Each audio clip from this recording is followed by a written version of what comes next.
काला साया। यूं तो बनारस घाट अपनी खूबसूरती के लिए बहुत प्रचलित है, पर घाट के किनारे कई राज लिए बैठे हैं।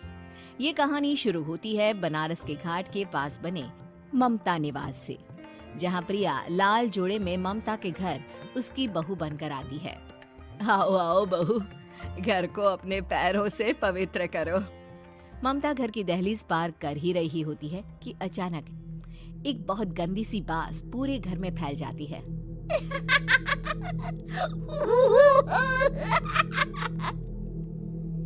ये बदबू और ये आवाजें, ये कौन हंस रहा है माँ? अब ये पड़ोसी ना हमारे थोड़े अलग से है। कहाँ हम शाकाहारी और ये मांस मच्छी खाने वाले। छोड़, तू ध्यान मत दे और गृह प्रवेश कर। और हाँ बहू, अपनी सास की एक बात हमेशा याद रखना, इन पड़ोसियों से तो कभी बात नहीं करेगी। अच्छे लोग नहीं है ये। अपनी सास की ये बात मानेगी ना बेटा? हाँ माँ, जो आपकी मर्जी, मैं उनसे बात नहीं करूंगी। अगले दिन प्रिया अपनी पहली रसोई बनाने रसोई घर में जाती है। ये छोकी बात तो नाक में जा रही है। एक काम करती हूँ, खिड़की खोल देती हूँ। प्रिया खिड़की खोलने जाती है। इतने जाले, लगता है इस खिड़की को कभी खोला ही नहीं गया। पर ऐसा क्यों? ओह, नॉन वेज की स्मेल आती होगी ना। 2 मिनट के लिए खोल लेती हूँ, फिर बंद कर दूंगी। प्रिया खिड़की खोलती है। खिड़की खोलते ही उसकी नजर सामने वाले घर की खिड़की पर पड़ती है, जहाँ एक लड़की खड़ी होती है। हाथों में मेहंदी, लाल रंग की साड़ी, बिल्कुल सजी धजी, मानो प्रिया की तरह ही वो भी नई नवेली बहू हो। वो प्रिया को देखकर मुस्कुराती है। हे भगवान, माँ ने तो इनसे बात करने को मना किया था। प्रिया फौरन ही खिड़की बंद कर देती है और तवे पर चढ़े रोटी की ओर देखने लगती है, पर वहाँ रोटी न होकर मछली पड़ी होती है। ये क्या? पहली ही रसोई में इतनी बड़ी गलती। हे भगवान, अब मैं क्या करूं? प्रिया बहुत डर जाती है और फौरन रसोई की सफाई करने और फिर सभी के लिए खाना बनाने लग जाती है। जब वो सबको खाना परोसती है, सब तो ठीक है, मैं बेकार में चिंता कर रही थी। हे भगवान, ऐसे ही बस अपनी कृपा बनाए रखना। रात के वक्त जब सब सो रहे होते हैं, तब प्रिया को पायल की आवाज सुनाई देती है, जिससे उसकी आंख खुल जाती है। ये पायल की आवाज कहाँ से आ रही है? प्रिया उठकर उस आवाज के पीछे छत की सीढ़ियों तक जाती है। तभी उसे बच्चे के रोने की आवाज आती है। प्रिया छत पर जाती है तो क्या देखती है? वही लाल साड़ी वाली लड़की अपनी गोद में एक नवजात बच्चे को घुमा घुमा कर सुला रही है। तभी प्रिया की नजर उसके पेट पर पड़ती है। ओह गॉड, ये तो प्रेग्नेंट भी है। सुनिए, बच्चा सो नहीं रहा है क्या? मैं कुछ मदद करूं?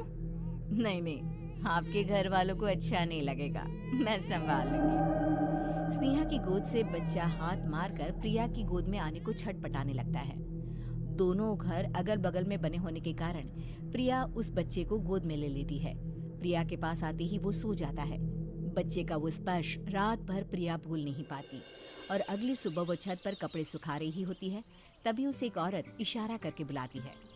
स्नेहा कह रही थी बाबू तुम्हारी गोद में आते ही सो गया। मैं गौरी, स्नेहा की माँ हूँ। बहू, घर आना, बाबू को खिला भी लेना। शाम को जब घर पर कोई नहीं रहता, बच्चे से मिलने के लिए प्रिया छिपकर अपनी पड़ोसन के घर चली जाती है और कुछ देर बच्चे को खिलाकर वापस लौट आती है। इसके कुछ दिन बाद ही प्रिया को पता चलता है कि वो माँ बनने वाली है। ममता की खुशी का ठिकाना नहीं रहता।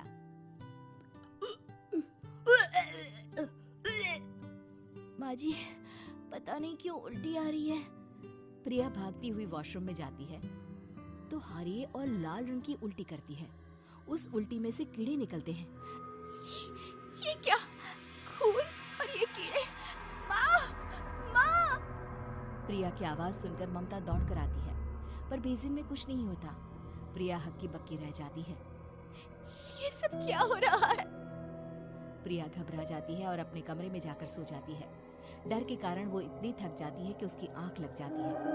तब उसे ऐसा लगता है उसके पेट पर मानो कोई बैठा हुआ हो। कौन हो? प्रिया के पेट पर एक 5 महीने की बच्ची बैठी हुई थी, जो बुरी तरह जली हुई थी। माँ, तुम ही मुझे लाई ना अपने पेट में। मैं तुम्हारी माँ नहीं हूँ। कौन हो तुम?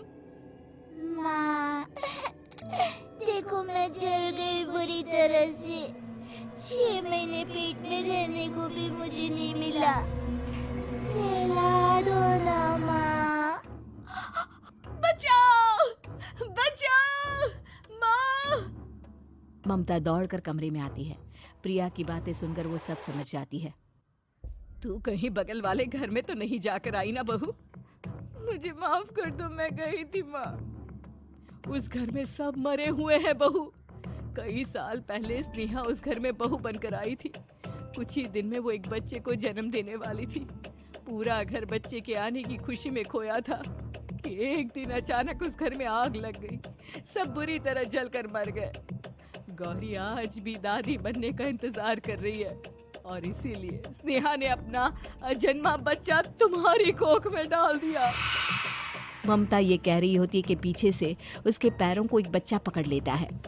दादी, दादी। माँ, स्नेहा की गोद में यही बच्चा था। ये बच्चा कौन है फिर? तेरी मौत है। तेरी भी दादी। जिस चीज का ममता को डर था वही हो गया। ममता निवास के ऊपर मौत ने चादर बिछा दी थी। प्रिया का पेट ऐसे बढ़ जाता है मानो 9 महीने का हो। 2 हाथ उसके पेट से बाहर निकलते हैं। बहू, संतोष को फोन कर, किसी पंडित जी को बुला बहू। प्रिया का पति भागता हुआ घर आता है। ये तो होना ही था माँ। तेरा पाप तेरे सामने आ गया तो तू सह नहीं पा रही है। स्नेहा घर में आग लगी नहीं थी, माँ ने लगाई थी, प्रॉपर्टी की लालच में। और वो बच्चा मेरी पहली पत्नी का बच्चा है, मेरा बेटा, जो कि उस आग की चपेट का शिकार हो गया था। मैंने तुमसे ये सब माँ के कहने पर छुपाया था। मुझे माफ कर दो प्रिया। तुम अगर चाहो तो यहाँ से जा सकती हो। मैं तुम्हें किसी भी बंधन में रखना नहीं चाहता। मेरी शादी हुई है आपसे, मैं आपको छोड़ नहीं सकती, पर उससे पहले हमें स्नेहा, उसकी माँ और बच्चे की आत्मा की शांति करवानी होगी। संतोष और ममता गौरी के घर जाते हैं। अंदर सब कुछ जला हुआ होता है।